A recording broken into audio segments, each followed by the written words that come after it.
दोस्तों, संयुक्त राष्ट्र महासभा यानी कि यूनाइटेड नेशन में आज वो धमाका हुआ है जिसकी गूंज पूरी दुनिया सुन रही है। दोस्तों, क्या आपने सोचा है कि अगर दुनिया के सबसे बड़े और ताकतवर देशों में बैठकों में भारत भी ऊंचाई पे बैठा हो, जहां सिर्फ एक शब्द बोलकर पूरी दुनिया का खेल पलटा जा सकता है, तो कैसा नज़ारा होगा। सोचिए, संयुक्त राष्ट्र की विशालकाय बैठक हो रही है। मेज पर अमेरिका, रूस, चीन, ब्रिटेन और फ्रांस जैसे देश बैठे हैं, और अचानक भारत भी उसी पक्त में एक नए ताकत के रूप में उभर कर सामने आता है। कमरे में खामोशी छा जाती है, सारी निगाहें भारत की ओर टिक जाती हैं, और जैसे ही भारत कहता है कि न, पूरा प्रस्ताव ध्वस्त हो जाता है। यह कोई फिल्मी सीन नहीं, बल्कि आज करोड़ों भारतीयों की आंखों में चलता और जिसका नाम है वीटो पावर। यह वह शक्ति है जिसे पाकर कोई समझदार मुल्क भी इस वीटो पावर से एक जिम्मेदार राष्ट्र बन जाता है। लेकिन दोस्तों, आगे बढ़ने से पहले आपसे एक रिक्वेस्ट है। अगर आपको सच में लगता है कि भारत को वीटो पावर मिलनी चाहिए, आपको लगता है कि भारत की ताकत को दुनिया को मानना ही पड़ेगा, तो इस वीडियो को शेयर करें और चैनल को सब्सक्राइब जरूर करें, क्योंकि आपकी आवाज़ ही असली ताकत है और यह मुद्दा हम सबका है। तो चलिए अब शुरुआत करते हैं एक विस्फोटक खुलासे के साथ। दोस्तों, सबसे पहले ये समझना जरूरी है कि यूएनएससी यानी संयुक्त राष्ट्र सुरक्षा परिषद आखिर है क्या। यह कोई आम संगठन नहीं, बल्कि पूरी दुनिया का सबसे ताकतवर प्लेटफॉर्म है। इसका काम है वैश्विक शांति बनाए रखना, युद्धों को रोकना, देशों के बीच विवाद सुलझाना, और अगर ज़रूरत पड़े तो किसी देश पर आर्थिक, राजनीतिक और यहाँ तक किसी सैन्य कार्रवाई तक की मंजूरी देना। यानी साफ शब्दों में कहे तो एक ऐसा संगठन है कि जो तय करता है कि दुनिया का बास कौन है और किस देश की औकात कितनी है। यूनाइटेड नेशन में 15 सदस्य होते हैं। इनमें से 5 हैं स्थायी सदस्य, यानी 5 अमेरिका, रूस, चीन, फ्रांस और ब्रिटेन। और इन 5 के पास है सबसे घातक हथियार वीटो पावर। वीटो पावर होती क्या है? सीधी सी बात है, अगर दुनिया का सबसे बड़ा फैसला भी हो तो इन 5 में से कोई भी ना कह दे तो पूरा प्रस्ताव ध्वस्त हो जाता है। मतलब सारी दुनिया चाहे कहे, लेकिन अगर एक ने ना कर दिया तो मामला खत्म। यही तो वीटो पावर है, यही वीटो पावर भारत चाहता है। अब सवाल उठता है कि बाकी 10 सदस्य कौन से होते हैं? अस्थायी सदस्य, जिनका चुनाव सिर्फ 2 साल के लिए तय होता है। भारत अब तक 8 बार अस्थायी सदस्य रह चुका है, यानी भारत ने बार बार इस काउंसिल में अपनी मौजूदगी दर्ज कराई है, अपनी ताकत दिखाई है। लेकिन हर बार जब स्थायी सदस्यता और वीटो पावर की बात आती है तो भारत को नज़रअंदाज कर दिया जाता है। आखिर क्यों? दोस्तों, यह सवाल सिर्फ हमारा ही नहीं, बल्कि पूरी दुनिया का है। रूस, जो आज भी दुनिया की सबसे बड़ी सैन्य ताकतों में से एक है, उसने साफ कहा है कि भारत को अब स्थायी सदस्यता मिलनी ही चाहिए।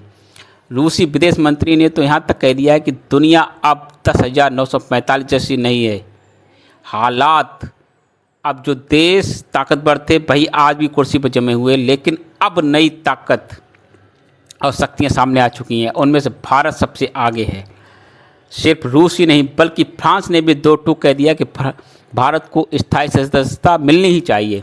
फ्रांस ने अगर आज की दुनिया का असली प्रतिनिधित्व चाहिए तो भारत जैसे देशों को शामिल करना जरूरी है, और करना ही होगा। यही नहीं, फ्रांस ने जर्मनी, जापान और ब्राज़ील को भी इस सूची में रखा है। अब जरा सोचिए, जब रूस और फ्रांस जैसे देशों का सपोर्ट मिल रहा है तो भारत का रास्ता इतना कठिन क्यों है? यही है वो रहस्य जो इस पूरे खेल को ज़्यादा सनसनीखेज बना देता है। यही नहीं, अमेरिका ने भी 2022 में साफ शब्दों में कहा कि वह भारत की स्थायी सदस्यता का समर्थन करता है। अमेरिकी राष्ट्रपति जो बाइडेन ने खुद इस मुद्दे को उठाया था। G4 देश, भारत, ब्राज़ील, जर्मनी और जापान एक दूसरे का समर्थन लगातार कर रहे हैं। भूटान और मॉरिशस जैसे छोटे छोटे देश भी भारत के पक्ष में खड़े हैं। यहाँ तक कि संयुक्त राष्ट्र महासचिव ने भी कहा है कि अब समय आ गया है कि भारत को एक स्थायी सदस्यता मिलनी ही चाहिए। अब आप सोच रहे होंगे कि इतने सारे देश अगर भारत के समर्थन में हैं तो आखिर पेच कहाँ पे फंसा है? तो सुनिए, सबसे बड़ा रोड़ा है चीन। चीन, जो खुद स्थायी सदस्य है, वह किसी भी हाल में नहीं चाहता कि भारत इस क्लब का हिस्सा रहे। क्यों? क्योंकि अगर भारत स्थायी सदस्य बन गया तो एशिया में उसकी ताकत कई गुना बढ़ जाएगी। चीन जानता है कि भारत की जनसंख्या, अर्थव्यवस्था, लोकतंत्र और अंतर्राष्ट्रीय छवि उसे एशिया का असली लीडर बना सकती है, और यही चीन को सबसे बड़ा खतरा लगता है।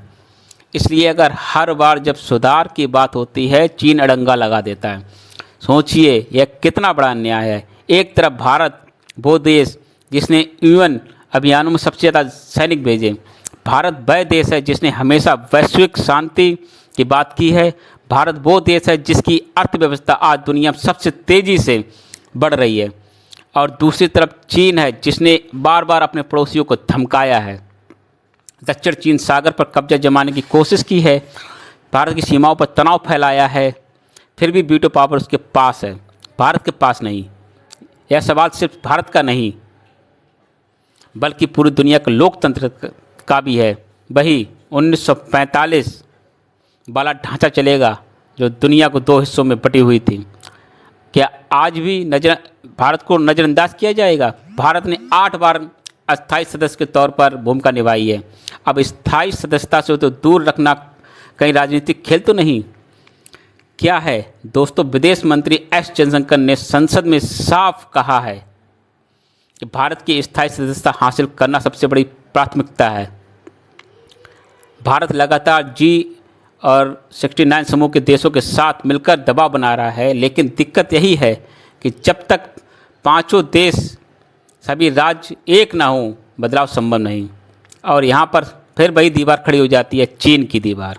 अब सोचने वाली बात है कि भारत स्थायी सदस्य बन भी जाता है तो क्या उसे वीटो पावर मिलेगी? कुछ देश कहते हैं सदस्य तो सिर्फ स्थायी सीट को ही मिले, वीटो पावर को नहीं, बल्कि अगर देशों को वीटो पावर मिल जाती है तो फैसले लेना और भी मुश्किल हो जाएगा। लेकिन भारत का कहना है कि अगर उसे स्थायी सदस्यता मिलती है तो बराबरी का हक भी मिलना चाहिए, वरना एक अधूरा न्याय होगा।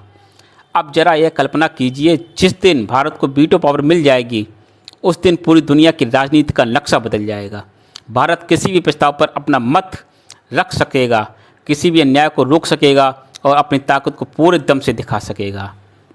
सोचिए पाकिस्तान जैसे देश का क्या हाल होगा जब भारत उसके खिलाफ वीटो पावर का इस्तेमाल करेगा। सोचिए चीन खुद किस कदर परेशान हो जाएगा जहां भारत और उसके सामने बराबरी की ताकतें होंगी। यही डर है जो भारत के रास्ते की सबसे बड़ी रुकावट है।